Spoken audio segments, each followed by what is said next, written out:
to the mall. Let's hope we're first in line. Hey guys, we are back from the LEGO store. Well, technically still at the store. We did get some stuff. We got the gift with purchase, and I got me the new Dark Knight Batman set. Pretty cool. Joker, Two-Face, and Batman. I got Tudor's Corner, and then I have another ARC 170. So let's go ahead and go home, and let's go ahead and build Tudor's Corner. Hey guys, Beauty Bricks bringing you guys another video. Today we're going to be talking about set 10350, Tudor's Corner.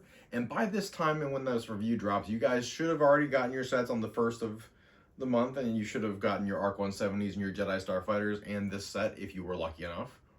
I will say I was able to get my set the day of, and there's some footage that I may include in this video of that process. I made a ton of friends. I love seeing people from the LEGO store. They've sort of gotten to know who I am at this point. And also, I love meeting you guys at the stores, and I love meeting other LEGO enthusiasts at those locations. I don't know if anyone here remembers going to GameStop midnight releases or early releases for games in like the early to late 2000s, and being able to socialize with those kind of people was always fun and rewarding. And the same thing, it's the same feeling and the same reason I do it with LEGO, because I can meet, you know, people my age, 20s, 30s, who also enjoy LEGO. It's just a really cool feeling. You're all there for the same reason. But let's go ahead and talk about the set. Some parts of this set can be taxing.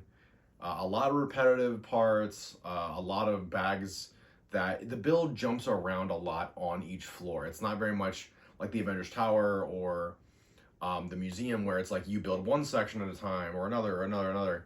Even like the library and the bookstore was different than this set. I felt like I spent a lot of time building each section because it's kind of this sandwich slice sort of set.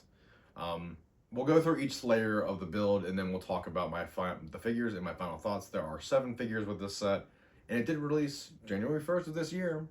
So let's go ahead and jump into the build.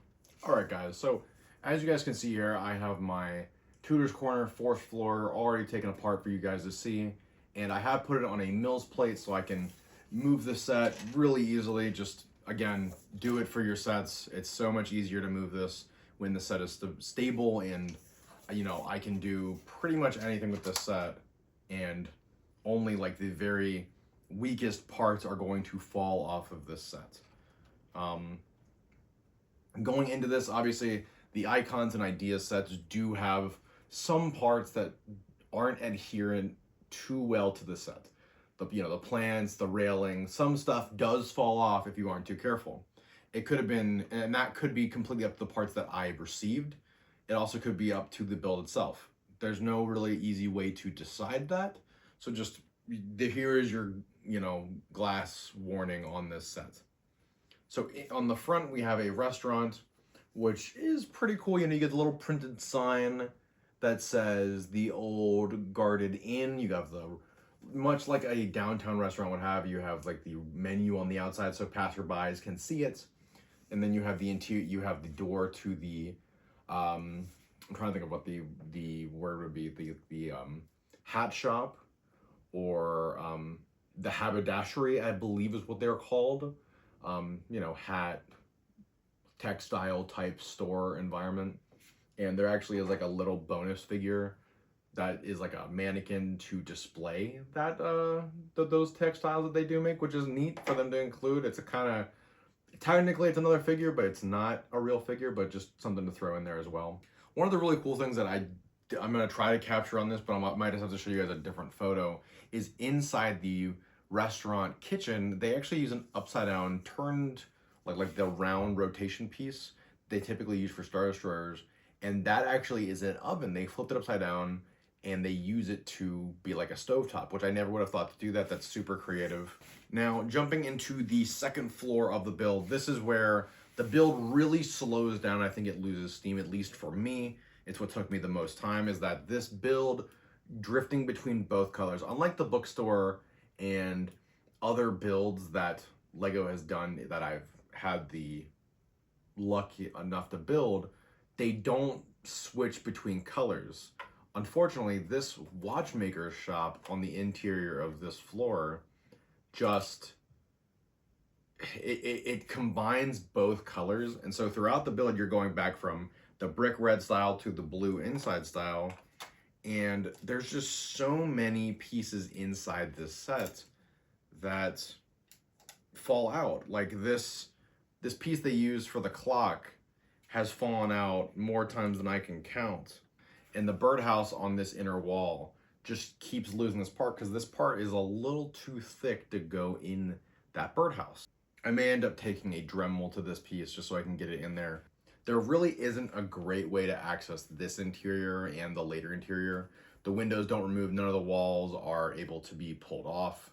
I really feel like this set should have put in some more thought into, even with like more recent stuff like the museum, I feel like LEGO needs to focus on being able to actually interface with these sets. And I know they can do it because the train station I just built has the ability for you to open up sections of it and see the interior like a dollhouse. And all they would have to do is add one more wall layer to get into the side of like this building and be able to see it. I understand that like it would require them to add more space to the base plate or use less for the road or whatever the case may be, but it adds more being able to easily get into places when things fall apart, which with these nicer builds, they happen to do that sometimes. But again, just a rant.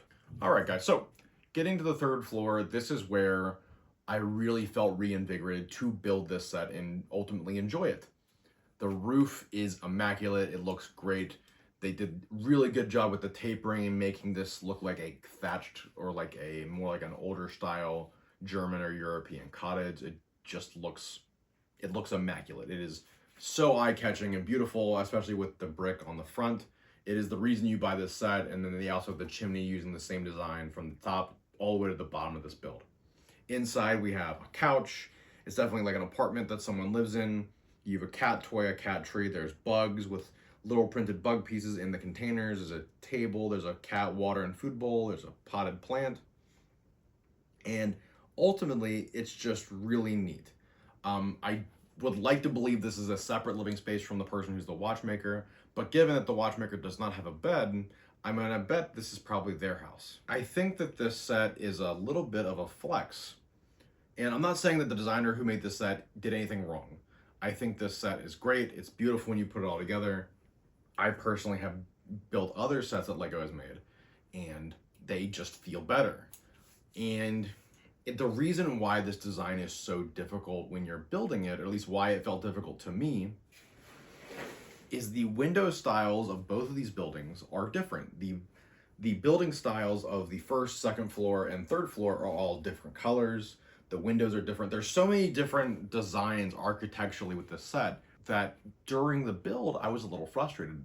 But when it's done, this set is incredible. If you can push through and build it over a couple of days like I did, this build is awesome. The roof, the layered work on the front and the bottom of the building are the best thing ever. I think it's really detailed. It's gonna look great in someone's city. I even thought about getting a second one just so I could have a longer version of this building that comes out to the right that I could fill in this green Mills plate that I have. And it'd be so cool to have this roof connected to another structure and have this stairway disappear up here.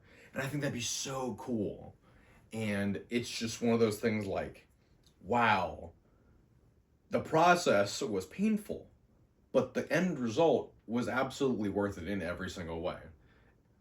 Let's go ahead and jump into the figures really quickly. The figures in this set are nothing too crazy.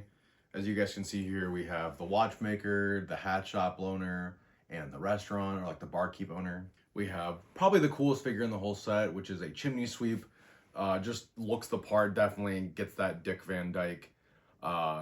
You know, I would say it's an homage to him in like Chitty Chitty Bang Bang or some of those older sing-along movies from when I was a child, but they definitely are really cool. You have the watchmaker's wife, you have just like a civilian citizen going about their business, you know, a bar goer. And then obviously you have the no-face man or the mannequin, and you also have the cook.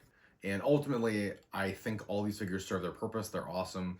They go exactly where they're going to go. You get their job or their profession. So the last build we actually have for this set is actually this little cart. It's for the gentleman with the headphones to push his gray cat. But if you want to be like me, you're going to have him push the cat that's outside by the dumpster and make him be the guy who's giving away free kittens, which, you know, pretty cool that they included that.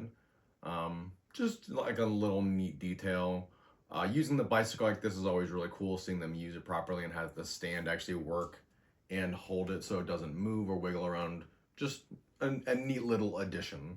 Just a general summary of the set. We went through the figures. I think the figures are average. They are obviously with the standout of the chimney sweep. The rest of them are just pretty cool. Glad we got them. Glad they are continuing the trend of giving us a ton of figures to fill out our cities. That's always nice to see. That needs to continue and be the case. I just wish other themes got the same thing. As far as this set goes, awesome-tacular, awesome figures so far. The build itself.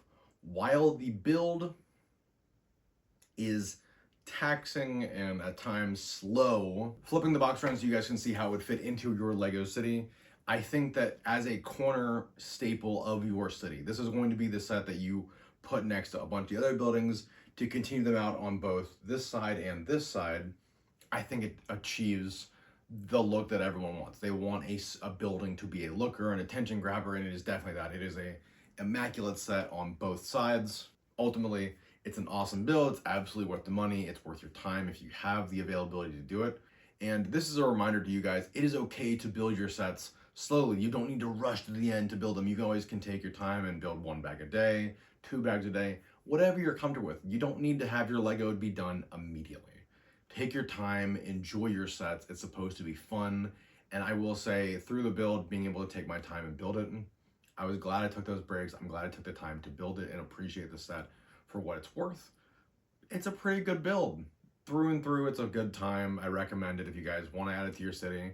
I'd love to know what you guys got on January 1st down in the comments. Don't forget to like, hit the bell for all future uploads. And if you guys like this content, let me know. I want to hear it. I appreciate any feedback you guys have. As always, I've been Bearded Bricks. Don't forget to like, subscribe, and I'll see you guys in the next one.